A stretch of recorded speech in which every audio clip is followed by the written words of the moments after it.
This is New England Ghostbuster. Welcome back to my boiler room. Apparently, because I have just endless time on my hands, I picked up a new project. What you're looking at is the back of a heavily modified Spirit Halloween 80% proton pack. Just like the life-size proton pack, it's got a lot of really great details, and it's also some things that are not so great.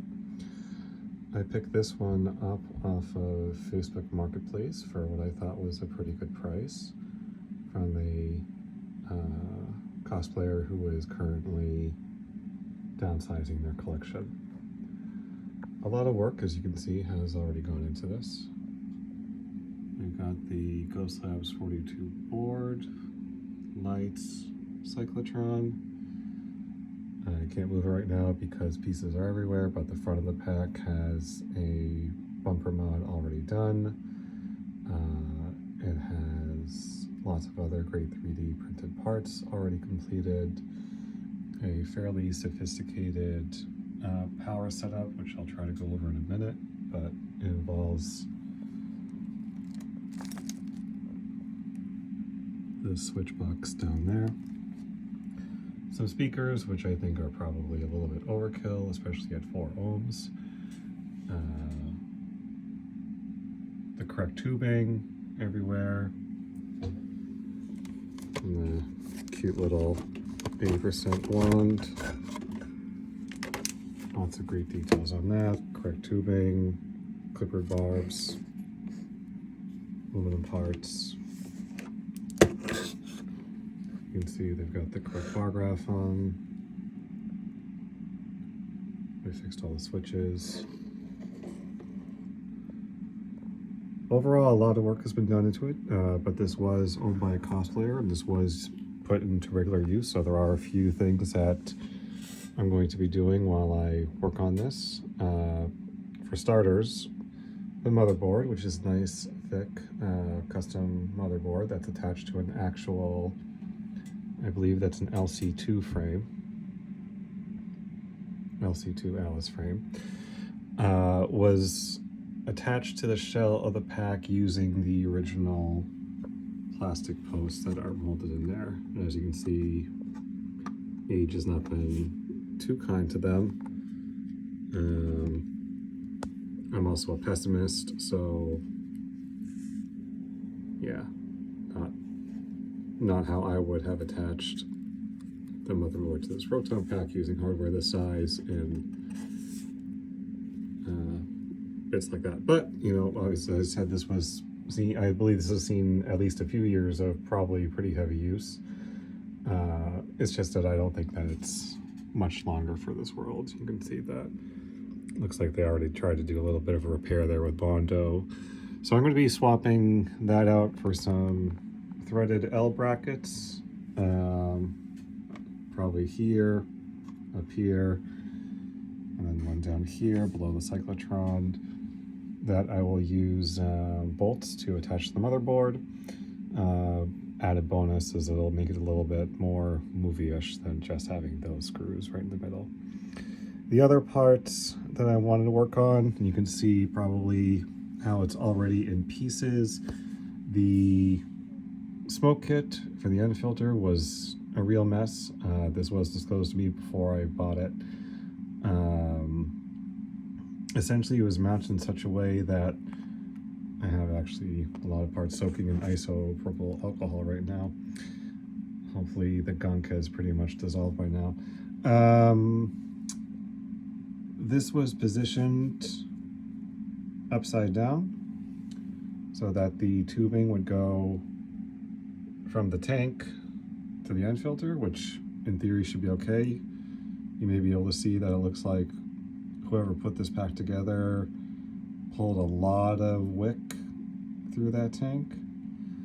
The problem is, I think you need to be really careful when you fill these because it's very easy for the vape juice to go in the wrong spot, and that's exactly what happened. When I opened up the pack, there was vape juice like all over on the inside. The tube to the motor, which drives the vent kit, was also gunked up with vape juice.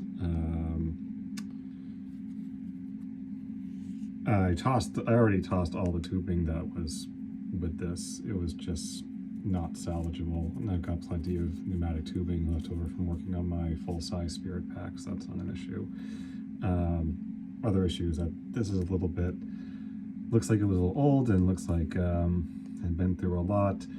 I'm trying to salvage the parts of the original kit. I believe I'll be able to get these back together. If I'm not much mistaken, the way it goes together is you put this piece on there, this piece connects to the terminal here, terminal there. When this is all together, charge from the battery goes through there and activates there and creates that fog effect that we love so much. I've never worked with this one before. I've only worked with a couple of other smoke kits, so that'll be a process. Sort of, I'll do some trial and error. I may end up ripping that smoke kit out entirely if I don't feel confident in doing it myself. So that'll be probably one of the longer parts of this process, sorting that out. And the other longer part, or maybe not, it's a little daunting now. This pack was put together with some care by somebody who obviously knew what they were doing. But it's just not how I would have done things. These barrel connectors, they're all pretty loose. The tags that are connecting everything are old. The adhesive is failing. I hopefully have put them back together the way they were, based on what I was able to figure out. If not, I'm going to probably be spending a fair bit of time just tracing all the connections back and making sure that when I do put power back into this thing, I don't blow out the board, which would be a real bummer. They're just a little bit, they're too heavy for the pack. Like, this gauge of wire I feel is too heavy. The connection is way too heavy. And of course, there's a bunch of connections on here. They all look alike. So it's just, even with the tags, it's just kind of hard to figure out what it is that you're trying to do. And because of the size, they take up a lot of room in the pack that would be there otherwise. So that'll be the other part, trying to sort out that wiring and maybe have something a little less robust, or maybe just a little bit more delicate. That's not the word I'm looking for. Just not as overbuilt, I guess, and something where it's easier for me to be able to say, oh, I'm having issues with vent power, let me pull the vent power cord here. And speaking of vent power, they did something pretty neat. Again, I'm sorry for the bad angle, I can't really move this too much.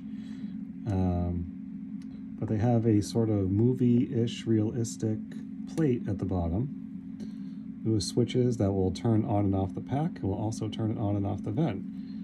And those two covered barrel plug connections go to a custom belt gizmo that the maker of the pack put together, which utilizes the belt gizmo's light in order to tell the wearer how much battery life they have left. That's pretty neat. Hopefully that still works. It's all packed away in some of the other stuff that I picked up from the person I got this pack from. So I picked this up because I wanted something a little bit lighter weight, something a little less complicated than my current pack.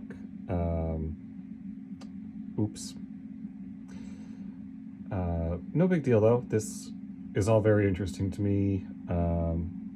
Really looking forward to trying to get this working again.